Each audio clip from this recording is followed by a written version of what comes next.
Bonsoir à toutes et à tous et bienvenue dans votre 19h sur Monaco Info. Tout de suite, le sommaire. Le cocktail annuel du Conseil économique, social et environnemental vient de se terminer. L'occasion pour sa présidente, Caroline Rouguenour-Vernin, de faire le point à nos côtés sur les thématiques traitées par l'Assemblée en 2023. Et puis dans ce journal, vous découvrirez la 5e édition des Trophées de la Jeune Chambre économique de Monaco. Elle s'est tenue hier soir à l'espace Léo Ferré. Une nouvelle journée de dépistage du VIH a eu lieu aujourd'hui en Principauté. Nous avons suivi pour vous cette démarche de santé publique qui s'intitule Test in the City. Reportage donc à découvrir dans quelques instants. Et puis nous vous emmènerons à Dubaï pour parler rugby avec notre envoyée spéciale Émilie Rousseau. Les Monaco Impies participent en effet ce week-end à l'Emirates Dubai Sevens qui est, vous le verrez, en plein désert. Le 1er décembre approche, vous le savez, cette date est synonyme d'une chose, l'ouverture de la première case de votre calendrier de l'Avent, une tradition devenue vrai phénomène de mode pour les consommateurs. Et vous le verrez avec notre invité, le sociologue de la consommation, Patrice Duchemin, il y en a pour tous les goûts. Et pour finir ce journal, un nouveau numéro de Ceux qui font Monaco vous attend, cette fois-ci découverte de Saladine.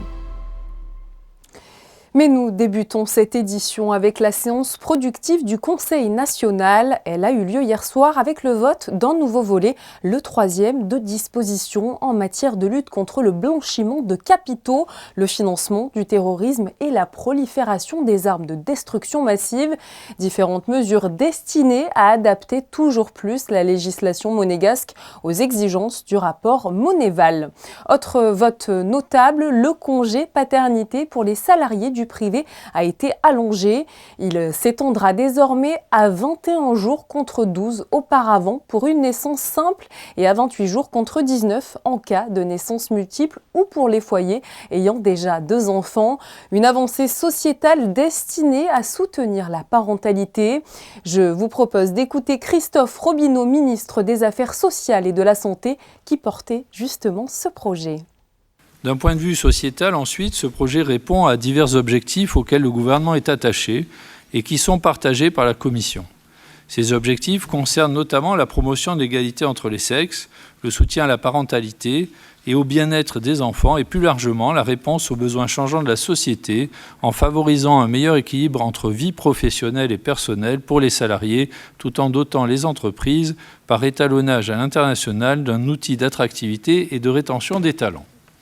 Aujourd'hui, s'est tenu le grand cocktail annuel du Conseil économique, social et environnemental, l'occasion de faire le point sur cette assemblée qui a pour but de donner un avis sur des questions de société centrale et qui intéressent la vie économique du pays.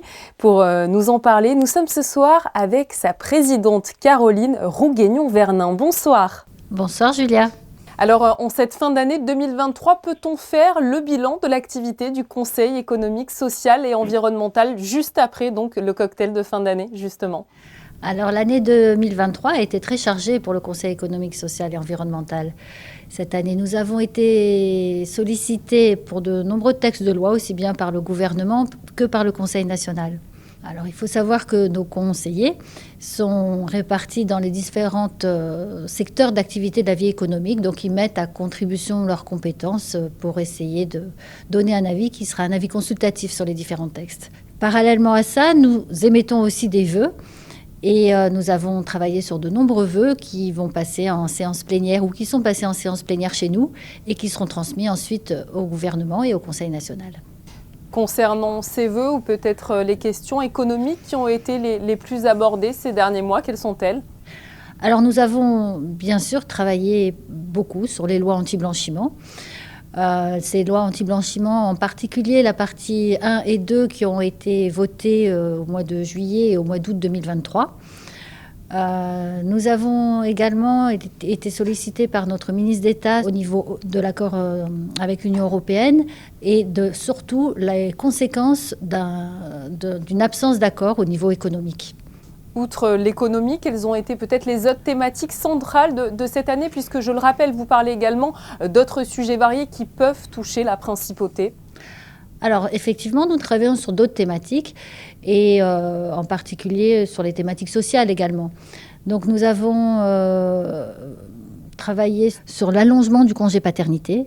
Et alors j'ai eu la grande surprise de voir qu'il était à l'ordre du jour d'hier soir et qu'il a été voté à l'unanimité par le Conseil national.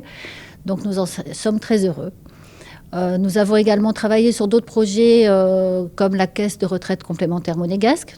Et nous allons normalement dans notre séance, alors là je vous déflore un petit sujet, mais demain en séance plénière, nous devrions travailler sur d'autres projets de vœux sociaux, dont la formation professionnelle pour les adultes ou les contrats de travail à faible nombre d'heures. Donc il y a de nouveaux vœux qui vont arriver. Concernant votre dialogue avec le gouvernement, quel secteur aimeriez-vous voir évoluer ? Alors, pour être parfaitement honnête, aucun, parce que notre dialogue avec le gouvernement est parfait. Donc, on échange régulièrement. Nous sommes membres certains de nos conseillers sont membres de différentes commissions qu'ils organisent. Nous les invitons régulièrement dès qu'on a besoin de leurs compétences ou de leurs connaissances sur différents sujets. Donc, le dialogue est parfait. Un mot sur les perspectives d'avenir pour 2024, puisque c'est vrai qu'à chaque fois que l'année se termine, on essaye souvent de se projeter tout de suite sur le futur. Les perspectives d'avenir pour 2024, à mon avis, il va y avoir pas mal de Monéval chez nous. On reste très confiants. En fait, le gouvernement et le Conseil national ont fait un travail remarquable très très vite. Ils ont énormément travaillé sur ce sujet. Et donc, nous restons confiants, mais il reste certainement des tas de choses à compléter. Ça sera un de nos gros sujets, je pense. Merci beaucoup à vous, Caroline Rouguignon-Vernant, d'avoir été présente ce soir à nos côtés sur Monaco Info. Merci Julia. Lors de la 5e édition des trophées de la Jeune Chambre économique de Monaco qui s'est tenue hier soir, les lauréats du 28e concours de création d'entreprises ont été dévoilés. Cette annonce a eu lieu au cours d'une soirée de gala en présence d'officiels et d'entrepreneurs monégasques. Voyez le reportage de Christine Datomel et Alex Savial. Camille Lopez, qui était à votre place. Une soirée événement qui rassemblait deux catégories. La catégorie graines d'entrepreneurs qui concernait les élèves de la principauté et le concours de la création d'entreprises représenté par 8 finalistes. Les finalistes devaient donc pitcher devant un parterre de 400 personnes pour expliquer en 1 minute leur projet. Une tâche pas toujours évidente, mais qui revêt une grande importance, les projets de ces jeunes entrepreneurs étant très prometteurs pour l'avenir, comme le projet Unseme. C'est une plateforme à destination des aidants familiaux pour les aider à prendre en soin leurs parents ou leurs proches en perte d'autonomie. L'idée, c'est de proposer une plateforme qui permettrait à tout l'écosystème d'aidants professionnels, donc par exemple, il peut y avoir autant la mairie, le gouvernement que des sociétés spécialisées d'auxiliaires de vie, de se coordonner entre eux pour avoir le meilleur soutien possible. Le second volet sur lequel on aimerait vraiment travailler, c'est face en fait, à l'épreuve que ça peut être la perte d'autonomie d'un proche, d'accompagner avec un accompagnement humain qui serait constitué par des care managers.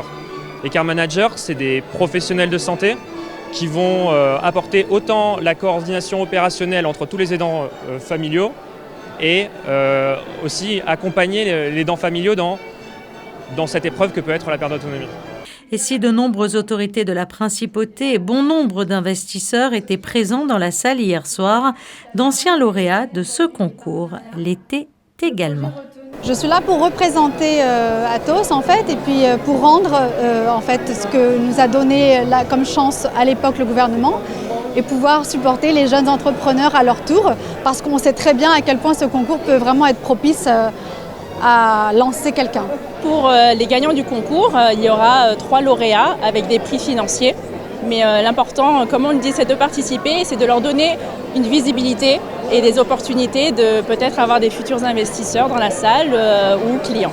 Le prix du gouvernement pour ce concours 2023, avec une dotation de 40 000 €, a été décerné à Soka, une application pour les commerces qui facilite les échanges entre les restaurateurs et leurs fournisseurs.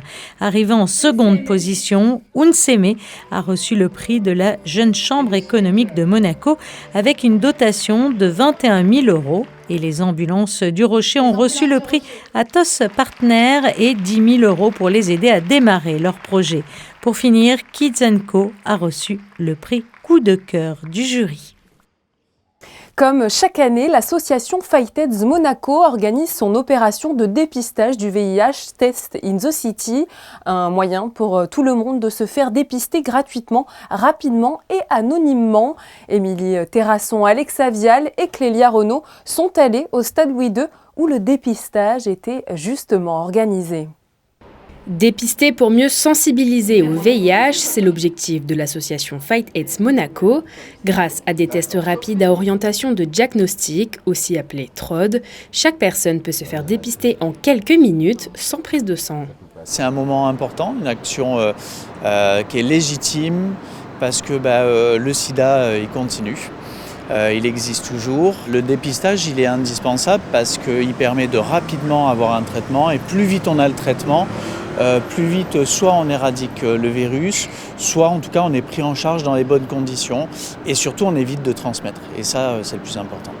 Une fois sur place, la personne est accueillie avant d'être dirigée vers un poste de dépistage où un bénévole s'occupe du test, une action soulignée par les patients. Je pense qu'aujourd'hui, c'est vraiment important de continuer ce combat depuis plusieurs années sur la prévention et la sensibilisation.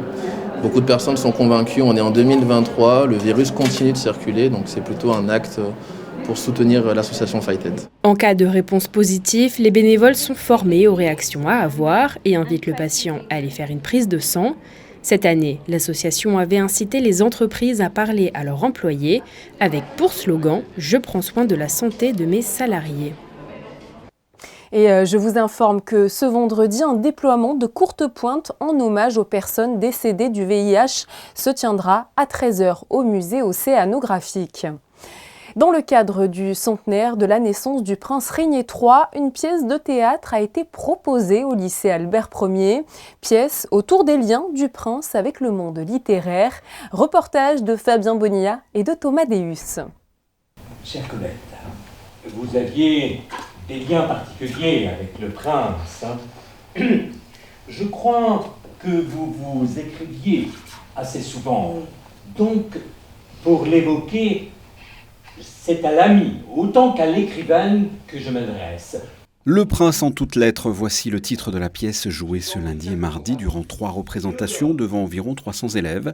Ce spectacle théâtral scolaire a été conçu par Stéphane Lamotte avec la compagnie Bâle en hommage au prince Régnier III. On voulait montrer d'une part l'étendue du règne du prince Régnier III qui a rencontré de nombreuses personnalités importantes, son goût pour la littérature, pour les lettres, le prince en toutes lettres, sa sensibilité puisque tous les écrivains en fait s'accordent à reconnaître sa générosité, sa simplicité, sa facilité pour y accéder. Et donc là nous avons reconstitué en fait un studio de radio dans les années 50 au début du règne du prince Régnier III. Et le principe en fait est de convoquer la mémoire d'écrivains célèbres, donc Cocteau, Giono, Colette, Senghor, Pagnol bien évidemment, qui ont tous connu, rencontré à plusieurs reprises ou l'espace d'une journée le prince Régnier et qui nous ont laissé des témoignages, des lettres, des archives. Et c'est eux qui parlent du prince Régnier pour lui rendre hommage. 5 personnes sur scène interprétant tour à tour les fantômes d'écrivains célèbres avec des éléments de décor prêtés par l'Institut audiovisuel. Pendant environ 1 heure, on a pu ainsi découvrir le prince Régnier III vu par de grands écrivains qui l'ont connu sur une période allant de 1949 à 1977.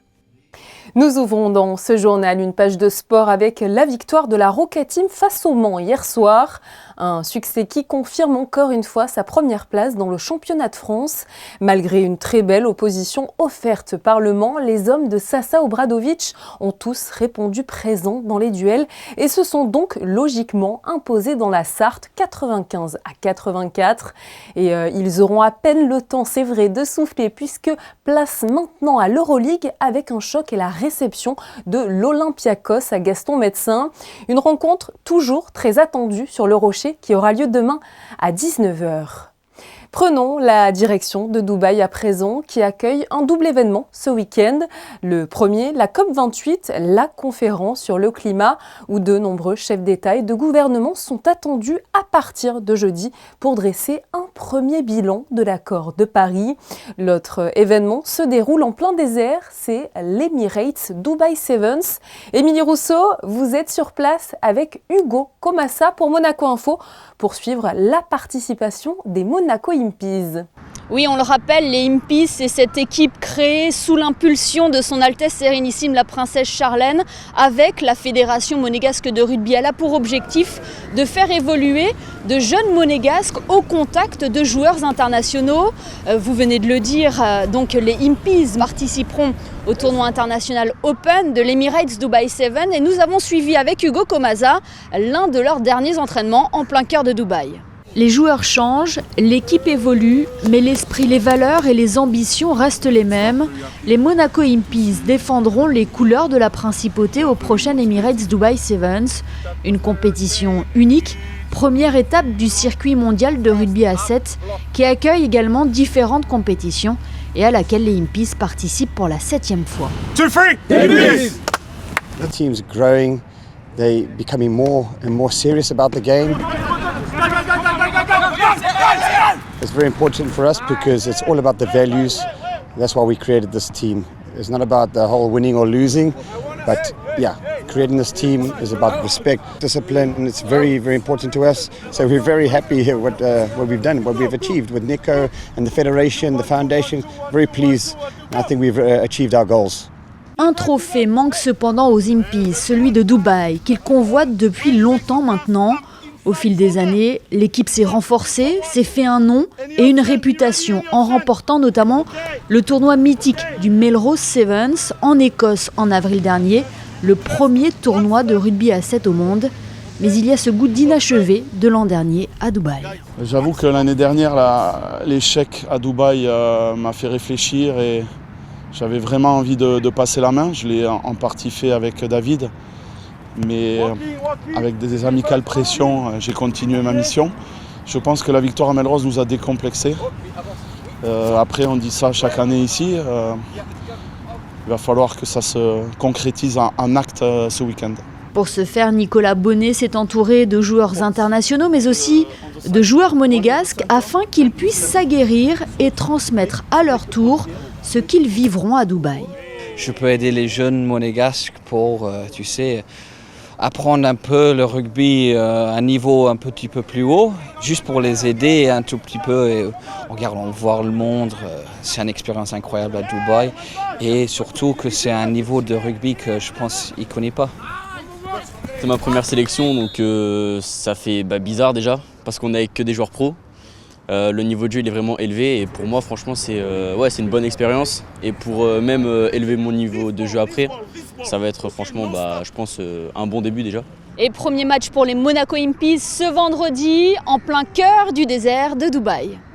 Oui, et sachez que le natif de Monaco, Antoine Zegdar, que nous avions reçu sur notre antenne en septembre dernier, participera lui aussi à l'Emirates Dubai Sevens avec l'équipe de France A7. Dans 2 jours, vous pourrez toutes et tous ouvrir la première case de votre calendrier de l'Avent. Autrefois réservé aux enfants, depuis quelques années, le traditionnel calendrier au chocolat se transforme et se modernise pour attirer toutes les classes d'âge. Une manière pour les marques d'être présentes dans les foyers. Pour nous expliquer cette folie autour du célèbre calendrier, Patrice Duchemin, sociologue de la consommation, est avec nous ce soir. Bonsoir. Bonsoir. Alors, nous allons donc parler à vos côtés de l'explosion de l'offre des calendriers de l'Avent. Dans un premier temps, comment vous expliquez ce succès fulgurant ? Alors, fulgurant, c'est tout à fait le mot, puisque le succès de calendrier de l'Avent ne date pas de 2023, mais on peut commencer à le voir apparaître très fortement dans les années, je dirais, 2020 et un petit peu avant 2020. Donc, ça, c'est la dimension commerciale du calendrier de l'Avent qui est de plus en plus visible.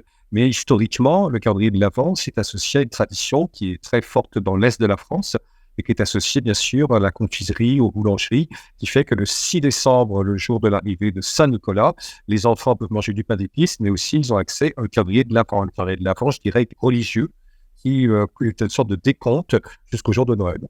Autrefois dédié, vous l'avez dit, aux confiseries, aux petits chocolats, les marques rivalisent aujourd'hui d'originalité pour proposer des calendriers un petit peu différents. Il y a du saucisson, du fromage, des cosmétiques. J'ai l'impression que tous les secteurs y passent.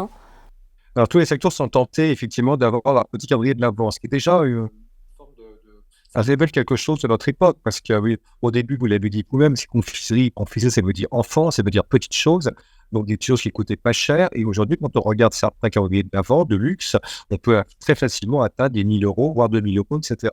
Donc, premièrement, le calendrier de l'Avent, il est sorti du monde de l'enfant. Donc, sorti du monde de l'enfant, ça veut dire sorti du monde des pas chers et sorti du monde aussi d'une forme de légèreté. Et deuxièmement, il est arrivé dans le monde de l'adulte. La question, c'est est-ce que les adultes sont devenus des enfants ou bien est-ce que les marques, elles, au contraire, sont toujours appâtées par le gain? Je pense qu'il y a un peu des deux. En tout cas, ce qui est vrai dans le calendrier de l'Avent, c'est que le calendrier de l'Avent, ça matérialise notre temps. C'est-à-dire que, effectivement, pour les plus religieux, ça démarre le 6 décembre. Pour les autres, ça peut démarrer le 15 novembre. Mais en fait, pour tout le monde, c'est une sorte de décompte jusqu'au jour de Noël. Et en fait, aujourd'hui, alors, on est dans une saison aussi où les journées sont plus courtes, les nuits sont plus longues, patati patata. Et donc, il fait que de compter le temps, en fait, c'est une bonne manière de mesurer le temps qui passe, voilà. Et aussi de l'apprécier. Donc, je pense qu'on ne peut pas dissocier l'analyse du succès du calendrier de l'Avent de celui de cette matérialisation du temps. Vous parliez donc de temporalité, mais les marques ne se sont pas trompées également en saisissant finalement un produit, on l'a dit, de tradition qui suscite un grand affect de la part de la clientèle, je pense également. Quand on est du côté des marques, il faut parler du saucisson, du chocolat, etc. En fait, pour les marques, selon moi, il n'y a pas beaucoup de risques. Alors, je ne dis pas beaucoup, ça veut dire qu'il y en a quand même un tout petit. Il n'y a pas beaucoup de risques à faire calendrier de l'Avent. Pour la faire courte et pédagogique, eh bien, c'est simple. Vous avez des flacons dans votre entrepôt, vous avez des chocolats dans votre entrepôt, vous avez des biscuits, vous les regroupez dans une boîte et puis ça fait un calendrier de l'Avent. La boîte est un peu packagée, hop, ça fait un calendrier de l'Avent. Si vous n'avez pas vendu votre calendrier de l'Avent, vous récupérez vos boîtes, vous récupérez vos produits. Donc, en fait, déjà, il faut bien comprendre que pour un fabricant, un industriel, voilà, une marque de luxe, eh bien, faire un calendrier de l'Avent, c'est zéro risque. Parce qu'il n'y a pas de date de péremption, il n'y a pas de produits qui vont partir, il n'y a pas eu non plus de production de format particulier pour le calendrier de l'Avent. Donc, finalement, d'un point de vue purement économique, stratégique, c'est une bonne idée. Quand vous diffusez des produits comme le calendrier de l'Avent, eh bien, vous commencez à créer un lien émotionnel, parce que tous les jours, vous allez avoir une relation avec le produit. Donc, vous, en tant que femme, en tant qu'homme, qui avez acheté un calendrier de l'Avent, c'est pas par votre passage en magasin qu'on va mesurer votre fidélité, mais simplement, c'est une fidélité émotionnelle, c'est-à-dire que tous les jours, vous pensez à la marque. Pour parler un petit peu plus précisément de contenu et peut-être aller aussi là sur un autre point négatif, j'ai pu lire que certains consommateurs sont parfois un petit peu excédés et accusent certaines marques finalement de vendre des petits échantillons à prix d'or. Qu'est-ce que vous en pensez ? Alors, c'est faux. Les gens qui vous disent ça n'ont pas bien regardé le calendrier de l'Avent parce que ce ne sont pas des échantillons, ce qu'on appelle des doses d'essai. Et donc, déjà, échantillon à dose d'essai, c'est pas différent, c'est un peu différent. Et puis maintenant, les marques de luxe ont trouvé des miniatures.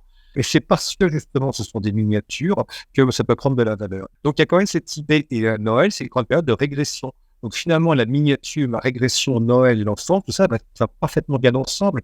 Donc, moi, je ne suis pas du tout choqué par le fait qu'il y ait des miniatures, mais il n'y a jamais d'échantillons dans les...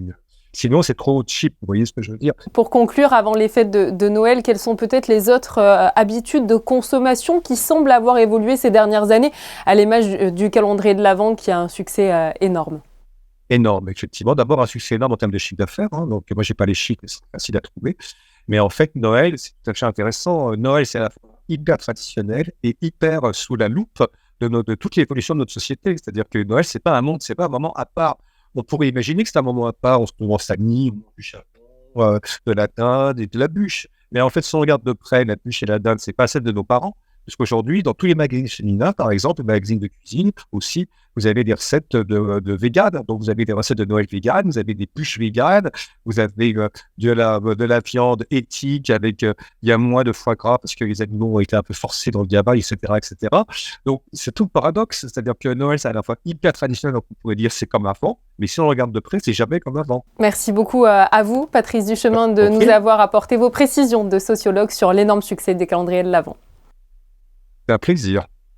Alors qu'une première représentation du voyage de Toé s'est tenue aujourd'hui, le Théâtre des Muses propose 2 autres dates pour profiter du spectacle. Ce conte pour enfants a d'ailleurs été nommé au trophée de la comédie musicale jeune public 2023. Vos enfants pourront ainsi embarquer avec Toé pour un voyage extraordinaire, poétique, drôle et musical. Il s'agit d'un spectacle interactif sur la différence et la découverte. Deux artistes s'unissent pour faire de l'art un vecteur de messages et rassembler grâce à la musique. Il s'agit du violoniste Yo-Yo Ma et de la chanteuse Angélique Kidjo. Ils seront tous deux sur la scène du Monte Carlo Jazz Festival ce vendredi pour interpréter Ravel ou encore Bach. Émilie Terrasson, Alban Gingembre et Clélia Renaud ont justement rencontré Angélique Kidjo qui nous parle de sa collaboration avec le violoncelliste. Yo-Yo Ma travaille beaucoup avec les Nations Unies, on se voit souvent à Davos. On a délibérément décidé que l'art doit être là où les décisions se font.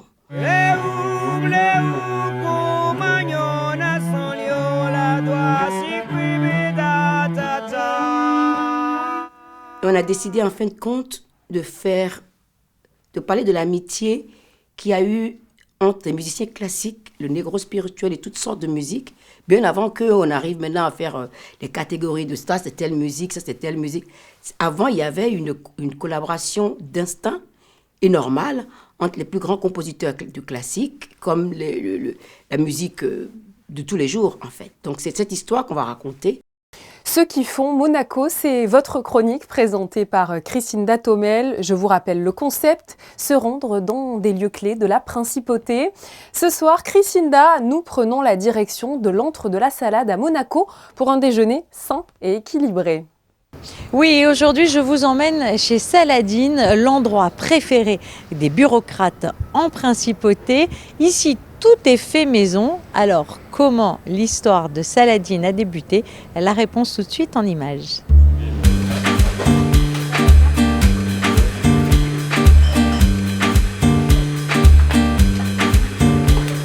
Saladine, il faut savoir que c'est le premier bar à salade de Monaco.